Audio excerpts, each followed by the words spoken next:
Solana y voy a exponer sobre la clase teórica de malaria, haciendo énfasis en su epidemiología, profilaxis, patogenia y diagnóstico. Los objetivos de la clase son interpretar las causas de la amplia distribución que tiene la malaria en el mundo, razonar sobre las medidas profilácticas posibles a partir del conocimiento del ciclo biológico que presenta el parásito y sus posibles formas de transmisión, interpretar las patologías que se desarrollan durante el curso de infección por este parásito en función de los mecanismos patogénicos, reconocer las distintas alternativas diagnósticas, los alcances que estas tienen y las limitaciones que ellas presentan, y por último reconocer la malaria como un problema de salud de magnitud mundial. Para ello, vamos a exponer sobre los contenidos de la distribución mundial de las especies de Plasmodium y los vectores que la transmiten, los métodos de profilaxis ambiental e individual, el desarrollo de anemia y las complicaciones de la malaria, los métodos de diagnóstico de rutina y los métodos rápidos, y cuál es la situación actual de la malaria en América y el resto del mundo.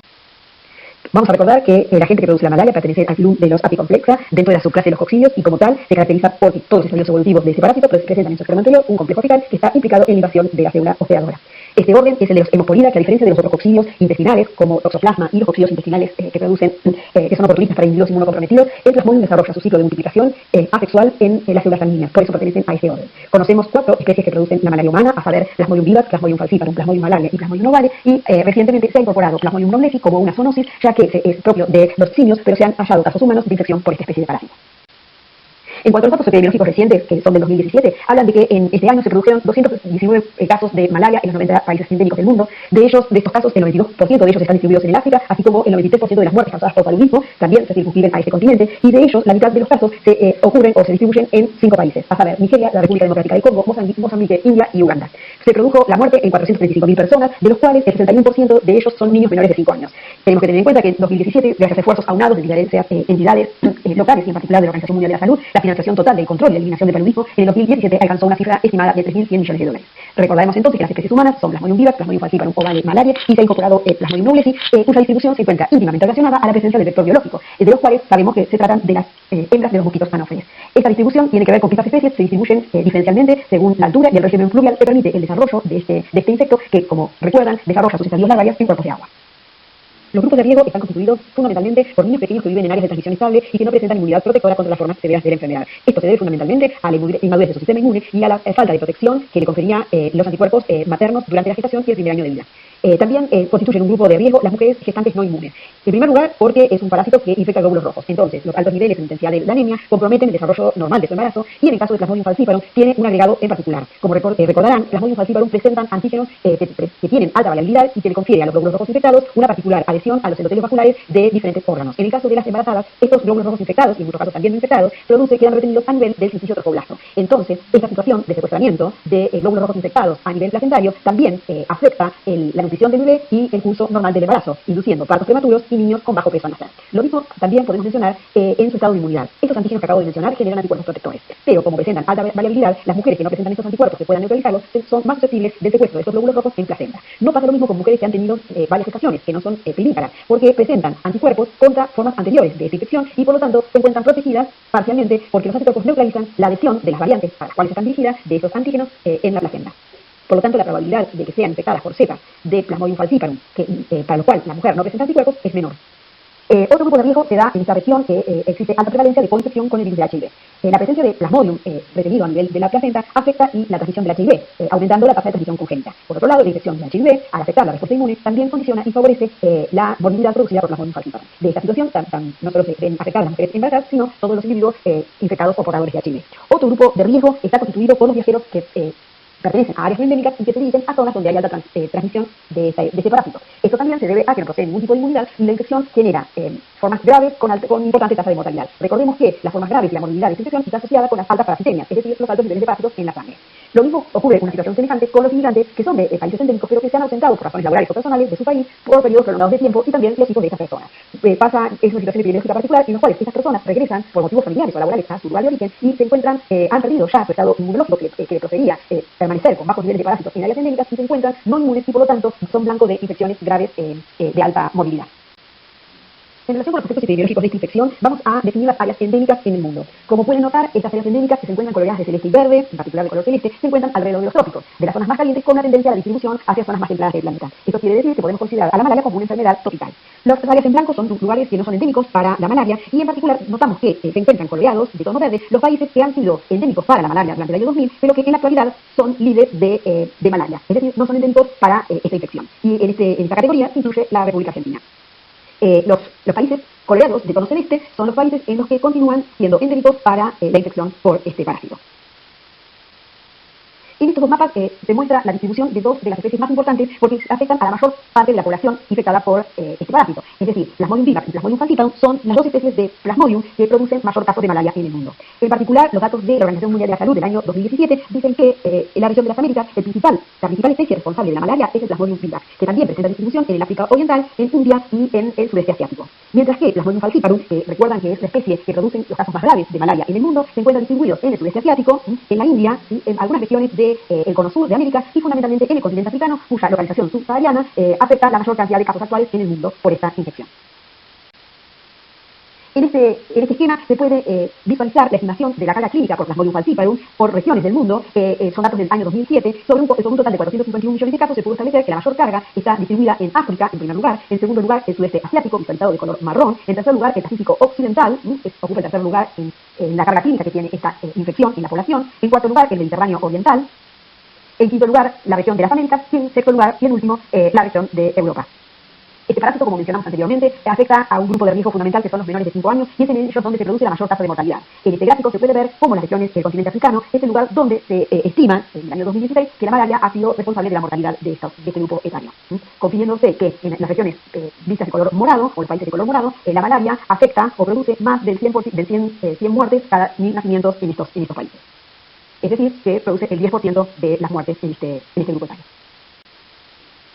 Siguiendo con los aspectos epidemiológicos, vemos que la malaria se halla solapada su distribución, los casos humanos por esta infección, por los lugares del mundo en donde habita el insecto que la transmite. Recordamos que este mosquito pertenece al género Anopheles, que es un artrópodo, insecto, díptero, que tiene más de 35 especies capaces de transmitir la malaria en todo el mundo. Ven un listado de las especies según las regiones en el mundo en donde existen países endémicos para esta enfermedad. Estos mosquitos tienen diferente distribución en el mundo, se los encuentran desde la superficie hasta los 3.500 metros sobre el nivel del mar, fundamentalmente en las regiones tropicales y templadas, y su latitud se lo localiza desde el extremo sur en Australia hasta el extremo norte, la latitud norte en Kazajistán como miembro de la vieja Unión Soviética. La transmisión de esta región es variable dependiendo de la tasa de picaduras de este insecto, la tasa que tiene de supervivencia del insecto y el periodo de incubación extrínseco, que es el tiempo que requiere el parásito desde que ingresa en el mosquito hasta acceder a las glándulas salivares y volver a capacitar a ese mosquito para ser infectante. Con respecto a la región de las Américas, los aspectos epidemiológicos relacionados dan cuenta de una mayor prevalencia por la especie Plasmodium vivax, que es responsable del 75% de los casos.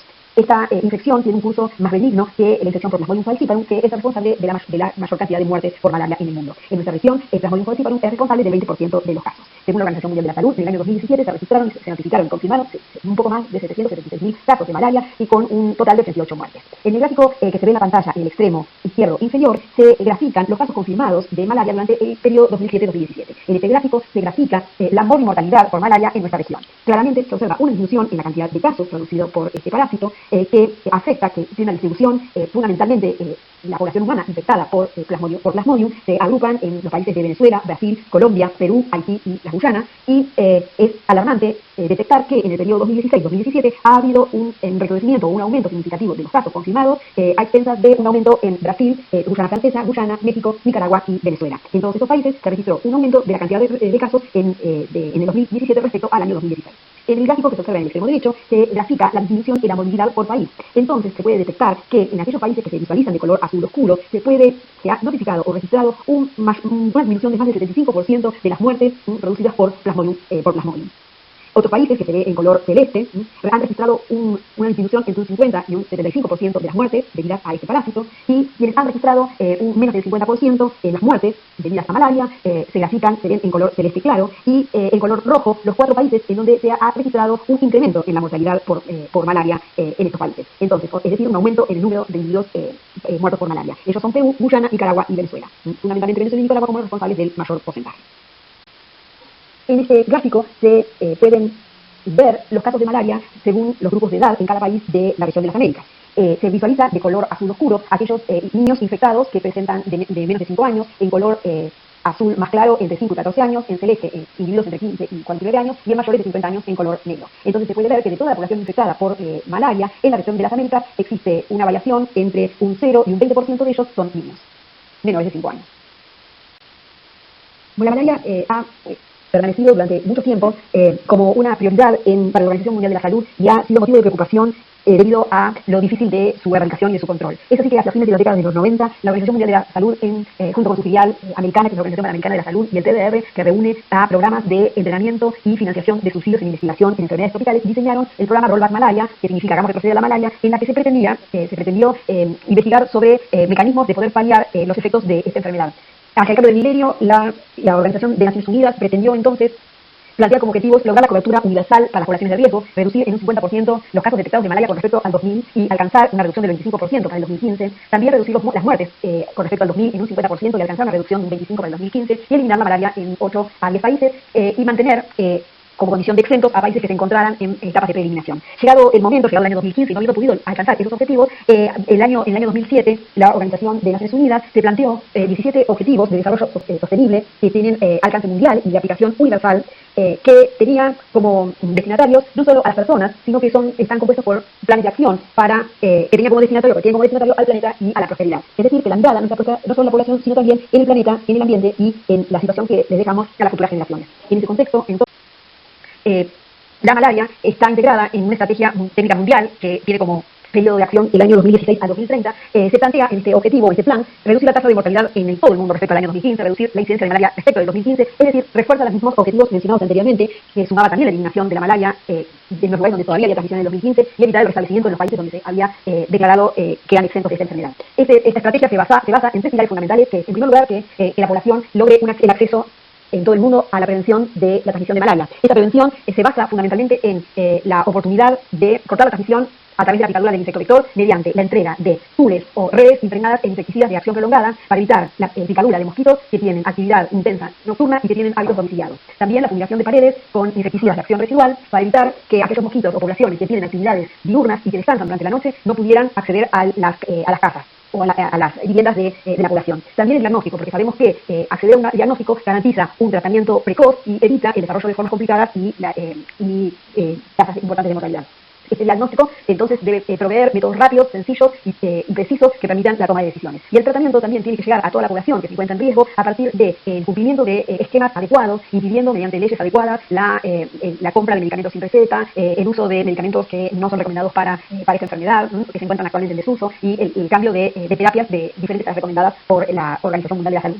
También tiene como pilar acelerar los esfuerzos para lograr la eliminación y alcanzar el estado de exento de la malaria, y para eso los sistemas políticos o el poder político es importante que apoye y financie todo lo relacionado con la detección de casos índice, de casos nuevos, que permitan definir estos casos nuevos y que se despliegue todo un sistema de investigación, de diagnóstico, de vigilancia para controlar entonces la transmisión a partir de ese caso. Y por supuesto también la documentación adecuada, en la cual toda la población o el sistema de salud tenga acceso, que sea científica, que sea fidedigna, para poder lograr el estado de exento de la malaria y la toma de decisiones adecuadas y el descubrimiento de errores y cambios posibles de planes. Y por último, transformar la vigilancia malárica en una intervención básica, en donde, como dije, los sistemas políticos y también tanto el sistema de salud privada como pública puedan ser fuertes para reducir la carga de morbilidad y la transmisión continua de esta parasitosis en la población.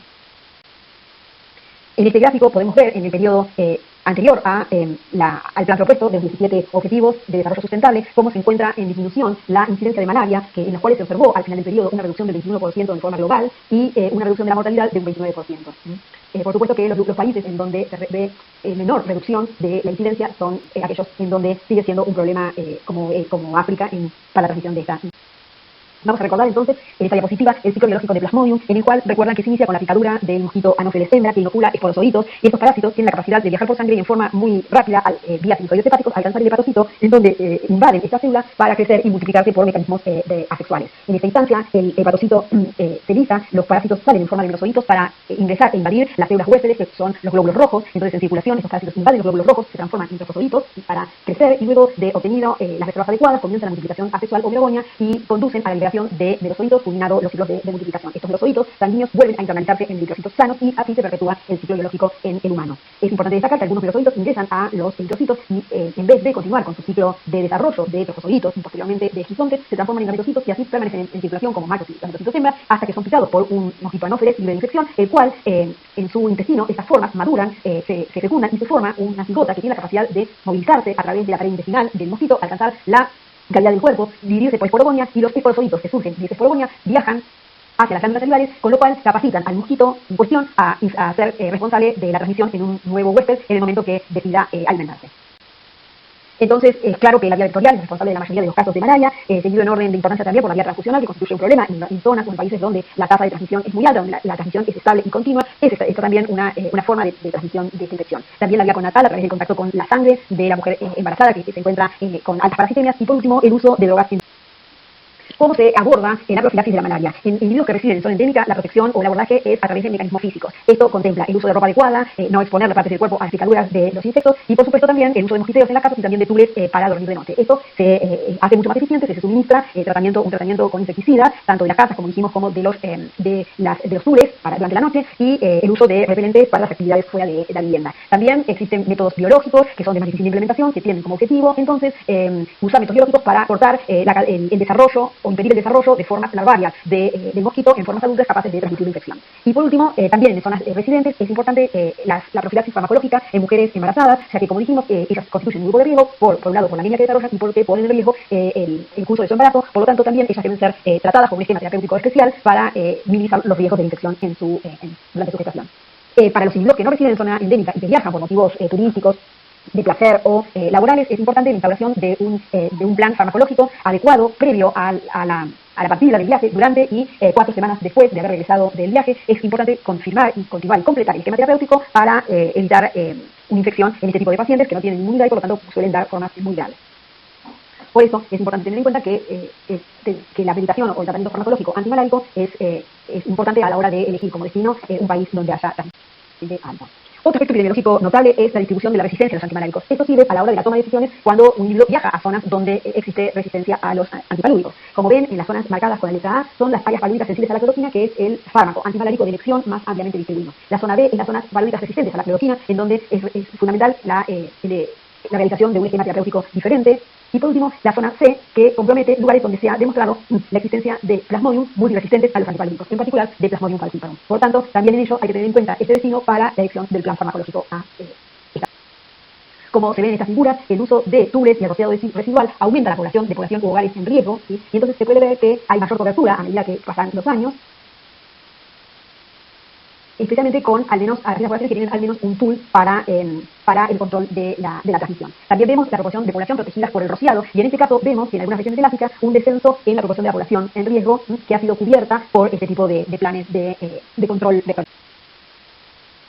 Es importante también que recordemos que la fisiopatogenia de esta infección está relacionada fundamentalmente a la anemia que produce la infección del parásito en el eritrocito, a los cambios que le otorga la infección a esos eritrocitos infectados en cuanto a sus cambios en su forma, la deformación, el aumento de la fragilidad, la disminución en el transporte de oxígeno, y en el caso del Plasmodium falciparum le otorga aumento de la lesividad. Esto lleva en todo su conjunto a que los capilares sanguíneos se encuentren bloqueados y aparezcan situaciones de anoxia. Esto conduce a un daño hepático, y este daño hepático conduce entonces a cambios en los niveles de albúmina, un descenso en los niveles de albúmina y a la consiguiente malaria cerebral, así como insuficiencia hepática y también trastornos en riñón a partir del desarrollo de insuficiencia renal agudo por la presencia de antígenos y anticuerpos en circulación. Para esto, vamos a recordar entonces que el grupo de riesgo son, como dijimos, las embarazadas, cuya infección malárica les produce anemia y el consiguiente efecto que la anemia tiene en la mujer embarazada en el desarrollo de su gestación, aborto, parto prematuro y de bajo peso. Entonces, acá se grafica en esta tabla o en este gráfico se puede ver que hay una proporción de mujeres embarazadas que han recibido el tratamiento preventivo intermitente durante el embarazo, y entonces se ha visto que hay un aumento sostenible de las 3 dosis de esta medicación a medida que ha pasado el año. Lo que demuestra, pero por supuesto, que la proporción de mujeres embarazadas con cobertura, fíjense que no alcanza a un 40% en el año 2015.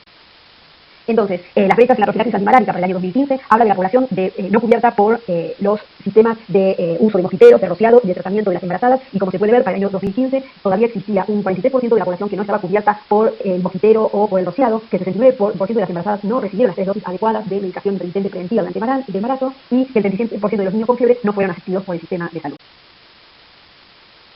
Con respecto al diagnóstico de malaria, existen métodos convencionales y métodos más modernos y rápidos. Con respecto a los métodos convencionales, son las conocidas gota gruesa y frotis, que se realizan por extracción de una gota de sangre de la yema del dedo, y en el mismo porta se realiza, como se puede ver, el frotis y la gota gruesa. A continuación se debe tener confianza para poder detectar la presencia de parásitos intraeritrocitarios. Este método requiere mucho tiempo y además personal especializado que permita distinguir la infección, y no solo distinguir la infección, sino también atribuir la especie infectante, que puede ser una o puede ser una infección mixta. Este método tiene una sensibilidad del 92 al 98% y una especificidad que llega hasta un 99%. Permite cuantificar también y es muy útil para el seguimiento de los tratamientos y poder detectar eventuales fármacos.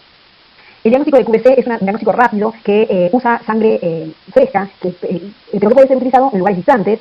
Este se usa con sangre entera y tiene como objetivo el uso de capilares impregnados con naranja de alquilina u otros compuestos fluorescentes que se intercalan en las bases de DNA, y este capilar tiene además un flotador que permite, una vez que es centrifugada la sangre, discernir entre la capa de glóbulos blancos y la capa de glóbulos rojos. En la zona de glóbulos rojos, si se detecta fluorescencia, corresponde al DNA parasitario, ya que, como sabemos, los eritrocitos carecen de núcleo. Por lo tanto, en la zona de glóbulos rojos, la sangre viable o la sangre fresca que contiene fluorescencia o semifluorescencia es porque existe DNA, y el DNA es debido al parásito. Esta técnica tiene una sensibilidad de un 98% y una especificidad del 90%, y su mayor desventaja es que no distingue la especie infectante.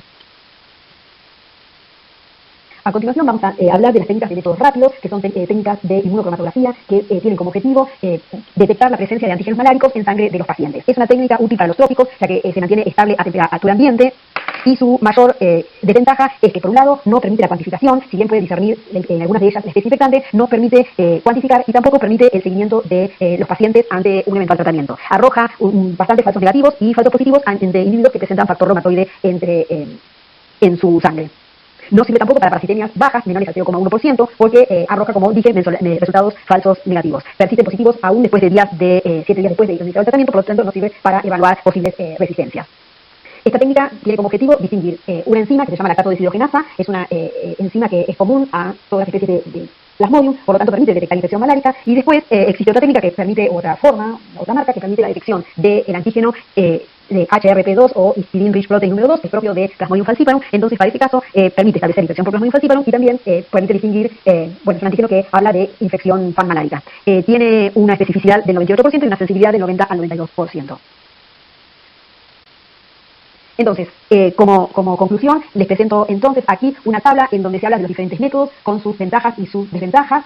Con los límites de detección, como ven, el frotis y la gota gruesa siguen siendo técnicas de fácil realización, baratos, que permite diferenciar especies y de tipo cuantitativa, pero que necesita personal entrenado y no detecta parasitemias bajas, y es difícil la detección de parasitemias mixtas. La técnica de QVC o de naranja de acrilina es de fácil realización, no necesita personal especializado, pero requiere cierta infraestructura.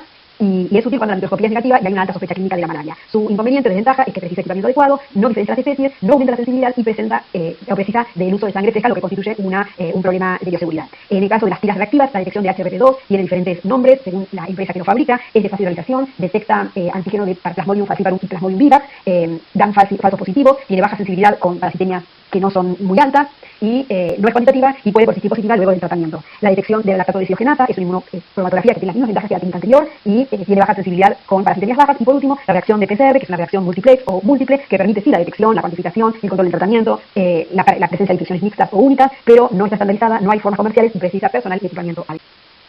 Entonces, en esta diapositiva pueden ver en diferentes regiones del mundo cuál es la comparación con el uso de los diferentes métodos. Está el diagnóstico microscópico señalado en un azul más intenso y un color celeste, las técnicas de diagnóstico rápido, que incluyen las pilas cromatográficas. Y entonces pueden ver que en diferentes ambientes público y privado es más frecuente el uso de pilas rápidas o de diagnóstico microscópico. En el gráfico de abajo dice, con el paso de los años, cuál es la cobertura en África de estas técnicas, con un aumento o, digamos, una estabilización en el África, y un aumento fundamentalmente de su empleo en el Mediterráneo oriental. Bueno, en esta diapositiva se puede ver cuál es la proporción de casos sospechosos de paludismo que asiste al Centro de Salud Público y que reciben una prueba diagnóstica de modo rápido por la región de la Organización Mundial de la Salud. Entonces se puede ver que en África este problema ha ido evolucionando, en donde la proporción de casos sospechosos de paludismo que fueron atendidos por una técnica aumentó de un 40 a un más de un 60%, pero esto se mantuvo estable en regiones como la región del Mediterráneo Oriental, y se ha mantenido alta fundamentalmente en la región de América, en la región del Sudeste Asiático y también en la región del Pacífico Occidental. Sin embargo, tanto África como el Mediterráneo Oriental constituyen todavía una asignatura pendiente. Bueno, vamos a hablar ahora del estado de la vacuna antimalárica. Decimos que es la vacuna RTS, ofrece una protección parcial. La primera vacuna contra los parásitos, contra una enfermedad parasitaria suministrada a los humanos, ofrece una protección parcial contra el paludismo. Se le da a niños pequeños, muy pequeños, que actúa solamente contra Plasmodium falciparum. Entre los niños que recibieron 4 dosis en los ensayos clínicos en fase 3 a gran escala, la vacuna evitó aproximadamente 4 de cada 10 casos de paludismo durante un periodo de 4 años. Se da a niños menores de 17 meses. Y en vista de su potencial para la salud pública, la Organización Mundial de la Salud ha recomendado la introducción gradual de la vacuna en determinadas zonas de África subsahariana, e incluyen Ghana, Kenia y Malawi en el año 2019. Nos vamos entonces a circunscribir a hablar de la situación en Argentina, en donde se puede ver en el gráfico superior que en los últimos años no se han notificado casos autóctonos. Por tanto, esta situación permitió postularse ante la Organización Mundial de la Salud como país libre de transmisión para la malaria. Para ello hay que reunir un mínimo de 3 años sin casos autóctonos. En el gráfico que se ve en el extremo inferior se puede notificar cuáles son los diferentes niveles de los escenarios de riesgo. Y sabemos hoy en día que los escenarios de mayor riesgo están establecidos por en Salta, Jujuy y en Misiones. Entonces, constituyen una red de vigilancia muy fuertemente instalada para evitar a través de las fronteras el ingreso de casos y de posibles casos y el restablecimiento de la infección malárica. Es de notar que se considera un caso sospechoso a cualquier persona que tenga fiebre más de 38 grados, que no tenga una etiología definida y que haya viajado a una zona donde hay transmisión activa en el último año. También, si se está pensando en VIVA, tiene que haber sido en término de 3 años, antecedentes de haber tenido enfermedades en los últimos años o que haya residido o haya viajado a zonas receptivas de paludismo en el último mes. Entonces, con cualquiera de estas tres situaciones, más una fiebre mayor de 38 grados, se requiere la confirmación a través de gota gruesa, de métodos de flotis, de métodos rápidos o de PCR para el establecimiento de casos y la vigilancia y el establecimiento de medidas adecuadas para su manejo. En este gráfico les muestro la distribución de vectores transmisores de paludismo en la Argentina, en donde pueden ver que mayoritariamente se trata de Anopheles pseudopunctipenis, que es mostrado con verde, es responsable de la mayor cantidad de casos, ha sido responsable de la mayor cantidad de casos autóctonos en la Argentina. Se lo pudo encontrar en numerosas provincias que, como el que se muestran en el mapa, es sumamente antropofílico, doméstico. Sus criaderos se establecen en lugares que tienen agua fresca, calma, que se encuentra a orillas de los ríos, en arroyos, en acequias, con alta presencia de algas que le otorgan oxigenación. Por lo general se lo puede encontrar hasta 1900 metros sobre el nivel del mar y se lo pudo haber incluido también y visto y se lo vio a 3.500 metros de altura. Otra especie responsable de brotes, el último brote que aconteció en el año 2007 en Misiones, es Anopheles darlingii. Este se lo llama también mosquito fantasma porque no se lo detecta a través del muestreo o el censado periódico y solamente aparece en épocas de epidemia y es responsable de dichos brotes. En el 2007, que fue el último brote, lo encontraron en Misiones y sus zonas de distribución fundamentalmente tienen que ver con Chaco, Formosa y Corrientes y Misiones. Entonces, este año la Argentina logró el certificado de país libre de paludismo, como indica la diapositiva, en donde las condiciones de vigilancia epidemiológica luego de eliminación establece que todos los casos sospechosos de paludismo deben estar debidamente notificados al Sistema Nacional de Vigilancia, que todos los casos deben contar con el diagnóstico a través de una prueba parasitológica, no clínica. Las pruebas de diagnóstico deben estar sujetas permanentemente a control de calidad interno y externo. Todos los casos y los focos deben ser completamente investigados y los informes deben ser completos y realizados en forma inmediata. Para ello también es fundamental mantener los registros de todas las pruebas y las investigaciones para guiar la implementación de los programas, para futuras referencias y para construir la base de pruebas para la eventual certificación del estado de eliminación de paludismo. Por eso, el Ministerio de Salud de la Nación promueve la alerta sobre paludismo, ya que, considerando que Argentina es un país libre de paludismo malaria, que se transmite por la picadura de mosquitos, si se viaja a una zona con circulación de esta enfermedad, que como sabemos se trata en algunos países de América, África y Asia, es menester aplicarse repelente y utilizar vestimenta adecuada. Y además es necesario consultar a su médico por el tratamiento preventivo. Entonces, si al regresar el paciente tiene fiebre, malestar general, escalofríos o sudoración, es fundamental que no se automedique ni que acuda. Entonces, en virtud, como forma de mostrar la voluntad mundial de erradicar esta enfermedad, el 25 de abril se ha decretado el Día Mundial del Paludismo, en donde se promueve entonces las causas y los síntomas que produce una vez que el mosquito pica a la. Entonces, como resumen y conclusiones, la malaria es causada por parásitos del género Plasmodium, es una endemia asociada a la distribución de su vector biológico, que es el mosquito Anopheles, afecta a la población mundial, fundamentalmente de niños y particularmente en el África subsahariana. El signo cardinal de la malaria es la anemia relacionada con la invasión de los eritrocitos y que además Plasmodium falciparum puede afectar el sistema nervioso central produciendo malaria cerebral como consecuencia de los trombos que se producen en los capilares sanguíneos. La profilaxis está orientada fundamentalmente a evitar el contacto con el vector y el hospedero susceptible o su tratamiento y dependiendo del contexto en que se maneje la situación epidemiológica. El diagnóstico es fundamentalmente directo y las estrategias de control apuntan a la reducción de ambiente efectiva del vector, a la profilaxis de la población susceptible y al tratamiento de los individuos infectados. Y por último, sobre el sostenimiento en el tiempo de estas actividades también. Buenos días. En la clase de hoy vamos a hablar de unos aspectos sobre la epidemiología, el diagnóstico y la profilaxis de la enfermedad de Chagas.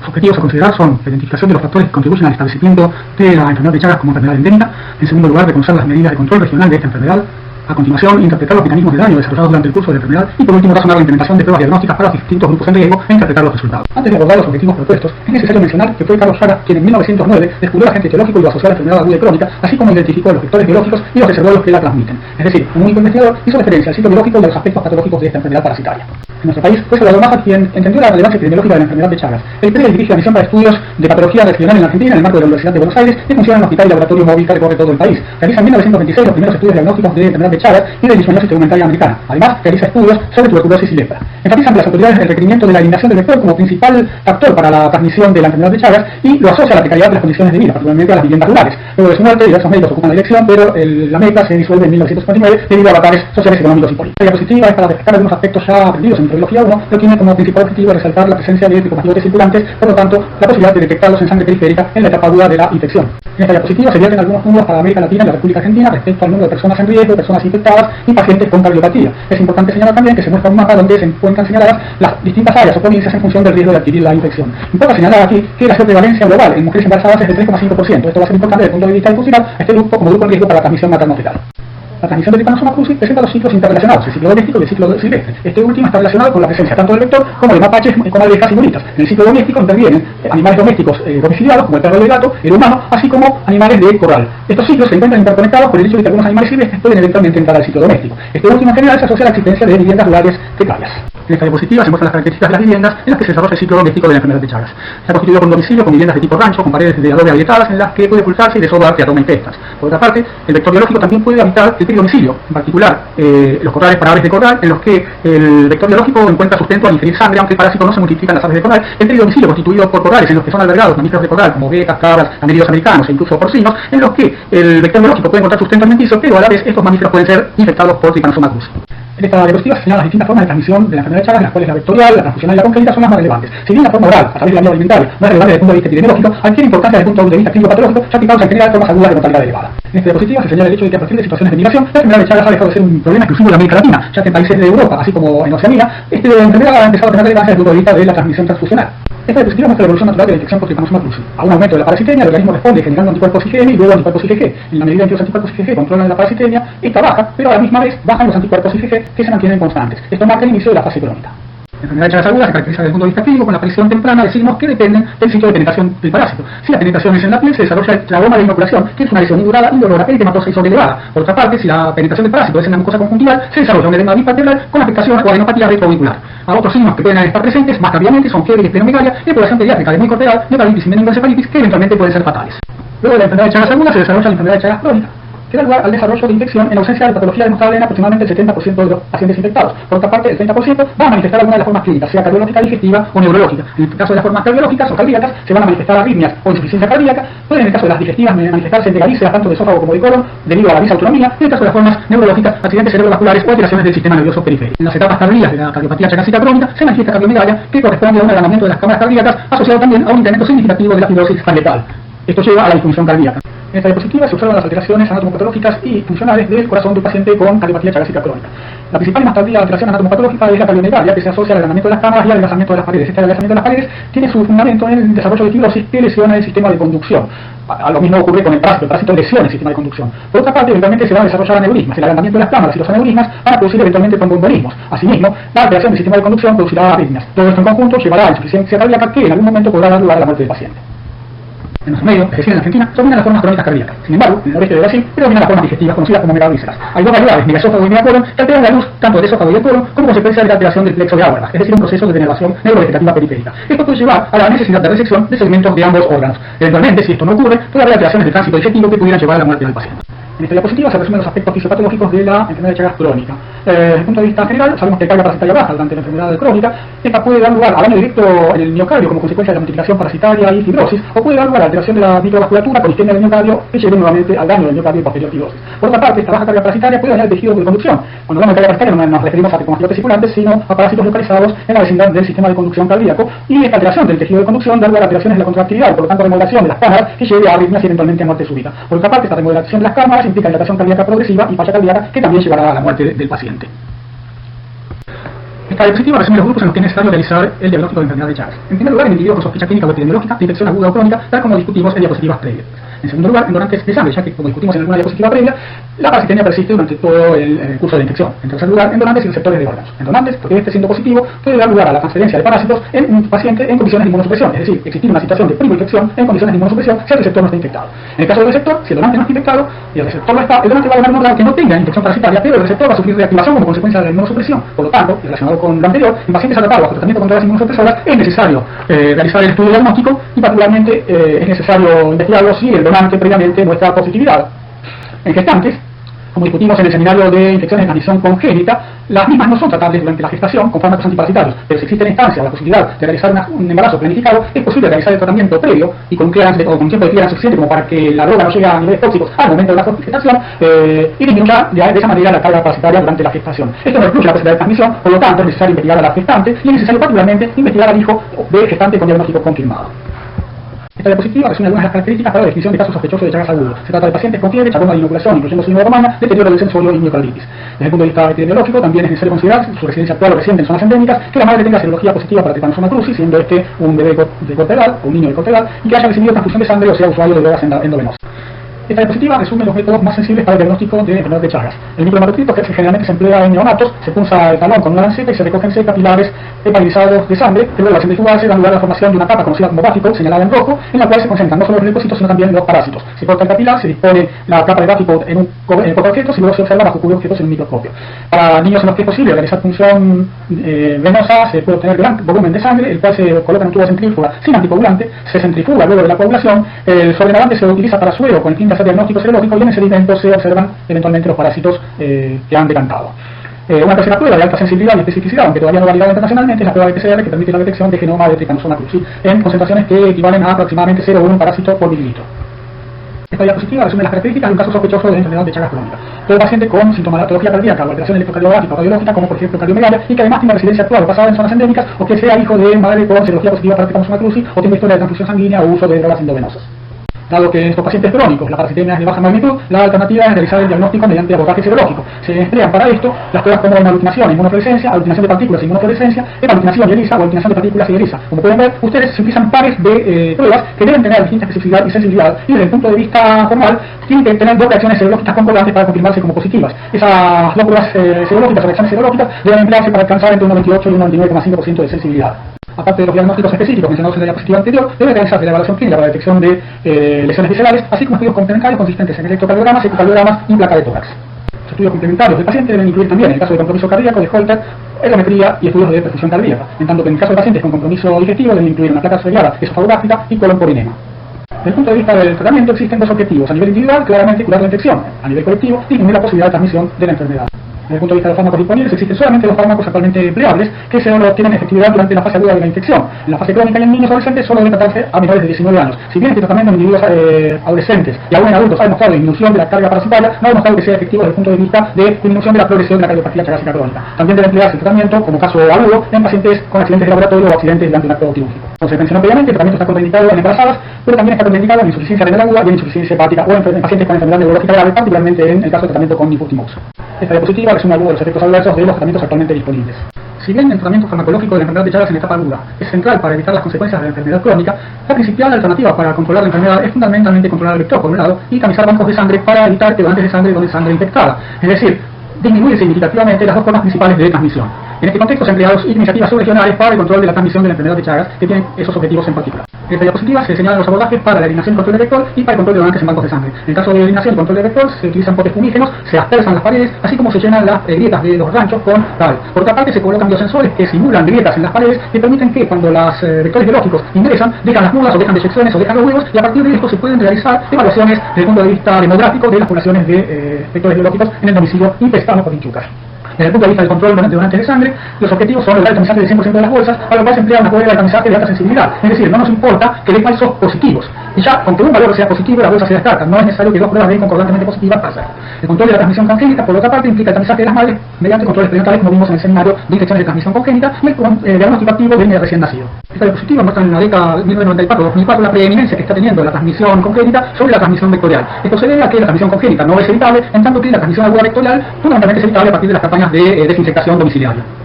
Esta diapositiva muestra los efectos que sobre la incidencia, es decir, el número de casos nuevos, tiene el control vectorial. En la abscisa se señala la edad de los individuos, en la ordenada se señala el porcentaje de positividad serológica. En línea punteada se señala qué es lo que ocurre antes del control vectorial y en línea llena qué es lo que ocurre 10 años después del control vectorial. Queda claro que para niños o personas de corta edad, por ejemplo antes de los 15 años, hay una diferencia muy grande en cuanto al porcentaje de positividad entre los niños luego del control vectorial que si el control vectorial no existe. Por otra parte, a medida que transcurre el tiempo, como se va diluyendo el efecto del control vectorial, el porcentaje de positividad, tanto si hubo como no hubo control vectorial, se acercan. Esto señala la importancia de mantener el control vectorial para que el porcentaje de positividad se mantenga bajo. Esta diapositiva muestra la prevalencia de infección de donantes de sangre en distintas regiones de Argentina, así como en distintos países de América Latina. Queda claro que estas diferencias son muy variables y dependen particularmente de las condiciones socioambientales en que se desarrolla la sociedad. Como ya discutimos en el seminario de infecciones de transmisión congénita, la enfermedad de Chagas es una enfermedad transmisible por vía transplacentaria. Importa en este sentido tener en cuenta a qué grupo en riesgo pertenecen la gestante y el neonato. Si uno tiene en cuenta que la gestante es un adulto, pero que la enfermedad de Chagas se transmite predominantemente por dos vías, la vectorial y la congénita en principio, más allá de la transfusional, lo coherente es pensar que la gestante es un individuo con infección crónica. ¿Por qué? Porque adquirió la infección en área de transmisión vectorial o la adquirió de su madre, que vivía en área de transmisión vectorial, aunque la gestante actualmente no esté viviendo en área de transmisión vectorial, o porque la adquirió en área en donde no había transmisión vectorial de una gestante que había vivido en algún momento en área de transmisión vectorial. Es decir, la madre pudo no haber vivido nunca en área de transmisión vectorial y tener la infección. Y en función de esto, y tener infección crónica, habrá que evaluarla como una paciente con infección crónica, es decir, con un abordaje de tipo serológico. En tanto que en el caso del neonato, y teniendo en cuenta que la infección ocurrió intraútero y que el parasitismo tisular y la parasitemia persiste prolongadamente elevados, habrá que pensar en el neonato como un paciente con infección aguda e investigarlo en consecuencia. En este contexto, dado que la mayoría de los pacientes en edad fértil son pacientes que pueden estar, si están infectadas, en etapa crónica asintomática, es necesario realizar ante la primera consulta un interrogatorio epidemiológico exhaustivo y solicitar la serología. Esta serología se debe solicitar por ley. El estudio serológico se debe basar en dos pruebas serológicas que, para confirmar o descartar la infección, deben ser concordantes. Si son positivas, se confirma; si son negativas, se descarta. Y se debe repetir si existe riesgo de infección porque la persona está en área endémica o realizó viajes. Es decir, es una gestante que no estando infectada pudo haber realizado viajes a áreas donde existe transmisión activa. Decíamos que el neonato es un paciente con infección aguda y por lo tanto se emplearán métodos para el diagnóstico de infección aguda o métodos indirectos con evaluación de IgG, teniendo en cuenta en este último caso que la IgG solo se negativiza recién a partir del sexto o séptimo mes. Esta diapositiva muestra fundamentalmente la prevalencia en gestantes y el porcentaje de tasa de transmisión que, aunque variables, son elevados en ambos casos en distintas provincias de la Argentina. En razón de la relevancia de la enfermedad de Chagas como endemia en nuestro país, se han creado distintas campañas de difusión para alertar a la población sobre esta enfermedad y que busque ayuda en los centros de salud a los fines de detectarla precozmente y por lo tanto poder curarla. Las diapositivas actuales, como la siguiente, señalan estos aspectos.